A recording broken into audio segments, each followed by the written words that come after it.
welcome back to my channel. My name is Lucy and I share videos on the topic of long COVID, chronic fatigue syndrome and mind-body approaches that can be used to help those conditions. Today I wanted to talk about discussing symptoms with others and how this can potentially be unhelpful. So I'm not a medical professional, this isn't medical or mental health advice. I'm just sharing ideas that helped me through the process of recovering. So one piece of advice is pretty common when following a mind-body approach is not to speak about your symptoms to other people. And the reason that this advice is given is because the more that we focus on symptoms, the more that we're potentially giving ourselves messages that symptoms are dangerous, that there's a concern, that something needs to be done, that potentially that we're a victim in the situation. And it can also become a really big part of our lives where maybe our relationships, the main topic of conversation has become our health or our symptoms. Or perhaps it's not the main topic, but it's a regular topic of conversation where every time you meet particular friends, they ask you, how are you feeling? How are your symptoms? Have you found something that's helped? And they start to explore these things with you. And it's very hard for people who don't have these symptoms to understand a mind-body approach. And of course, by all means, you can explain that to them and explain that you're using this approach and that you'd prefer not to speak about symptoms. Or if you prefer not to, that's also completely understandable. And sometimes it's easier not to give lots of information to other people and just simply say, I'm trying something new where I don't talk about symptoms too much, so let's talk about something else today. Sometimes the concern around symptoms is also coming from the other person, and even just by asking, that can trigger feelings of concern or anxiety in you about those symptoms. And so even just a simple question around how are you doing can sometimes make you start thinking about symptoms. And I think it can be hard to answer, especially when you're going through this process, because maybe you know that your symptoms are mind-body symptoms, yet it's not easy and you still have symptoms. So if you're someone who speaks a lot about symptoms to various people in your life and you notice that this is maybe something that you want to change, it can be helpful to think about your intention around bringing up symptoms. So is a part of you hoping that the other person will respond with care, understanding, empathy, and that they will give you something that you would really like? And that might not be all of you, it might just be a part of you that feels like it wants something by talking about symptoms. It could also be related to a part that is really anxious and its way of coping is to worry, and talking about what symptoms you're worried about to others can feel in some way useful, even though it doesn't tend to actually solve the problem. It's sort of sharing a problem, and perhaps the other person might start making suggestions, or perhaps that part is hoping for some reassurance from the other person, which even if the person does reassure you, unfortunately someone else just saying, oh, I'm sure you'll be okay, doesn't often kind of cut it. It doesn't really end up helping a lot. Perhaps part of you feels like you are getting a level of care and attention that you don't normally get, and that talking about symptoms is a way to get that.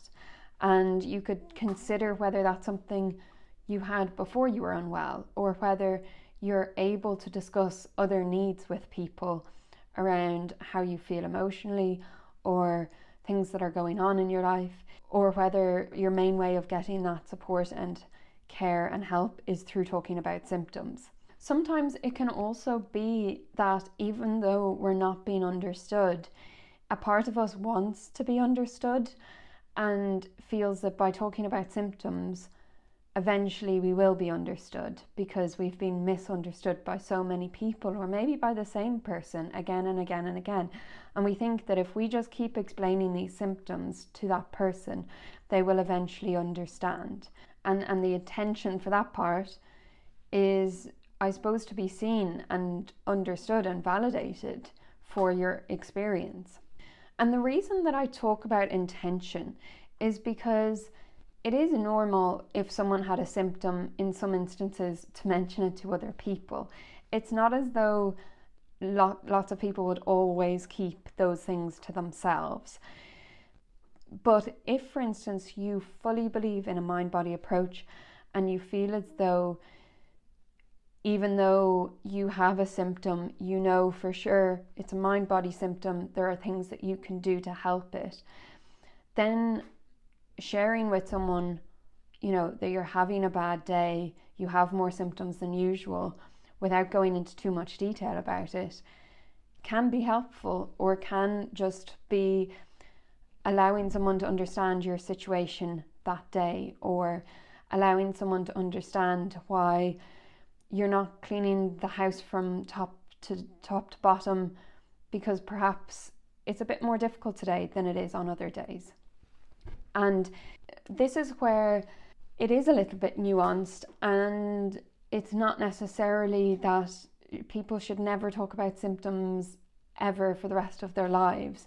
I think it is more about the intention of why you're talking about symptoms, what you believe about those symptoms, and whether talking about the symptoms is increasing your level of anxiety, fear, and making you perceive those symptoms as dangerous or a concern or something that you need to do something about, other than using approaches like mind-body approaches. I do go into more detail in other videos about what you can do if you have symptoms, but just to briefly mention as well, if your go-to response when you get a symptom is to talk to people about those symptoms, to confide in a family member or a friend about the symptoms that are affecting you and how difficult that is, other things that you can think about would be, is there something going on for me right now emotionally that might be triggering this symptom?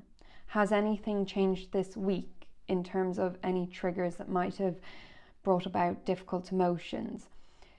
Have you tried any journaling or writing down how different parts might feel about even just the frustration of having a symptom? Because sometimes it can be so frustrating and disappointing and upsetting to get a symptom if you've had a break of not having symptoms for a while, or even if you haven't and this symptom has got worse. It doesn't feel good, and that will bring up emotions in itself. So even dealing with those emotions, trying to allow yourself to feel those emotions and giving yourself space and time to do something that's helpful. I've talked about somatic tracking in other videos as well, which is a practice where you're paying attention to that symptom and noticing if it moves or if it stays the same, or it might be paying attention to an emotion in the body as well, depending on what's comfortable and what you find helpful.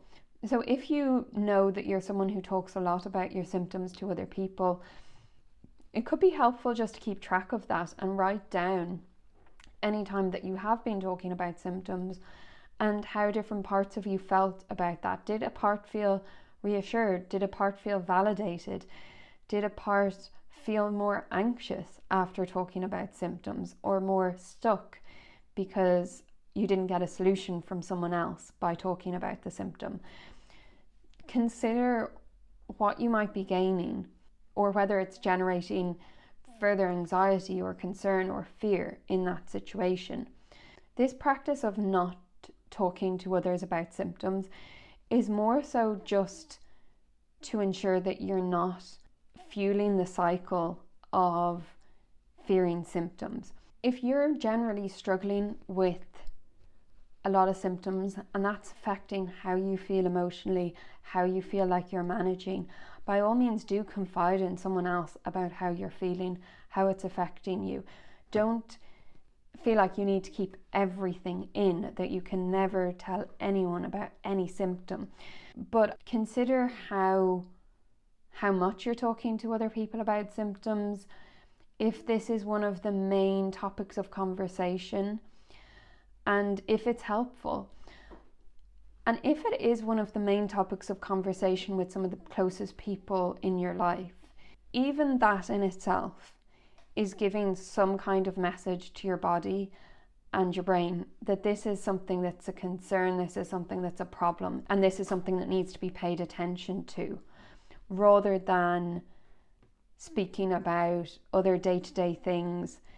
If you're talking about, you know, your dog, or you're talking about the weather, you're talking about friends, or you're talking about other topics of conversation, that's giving your body and brain the message that you're safe, despite the fact that you might be feeling symptoms right now, that you don't need to talk about them, you don't need to have a lot of concern about them.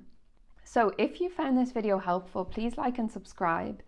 If you are really struggling with using a mind-body approach and you feel stuck and you'd like to bounce some ideas off someone else, I'm offering coaching, and I'll put a link to my website below. Feel free to get in contact and ask any questions if you're not sure how that might help you. I also will put a link to the Facebook group in the description. Thank you for watching, and I will see you in the next video.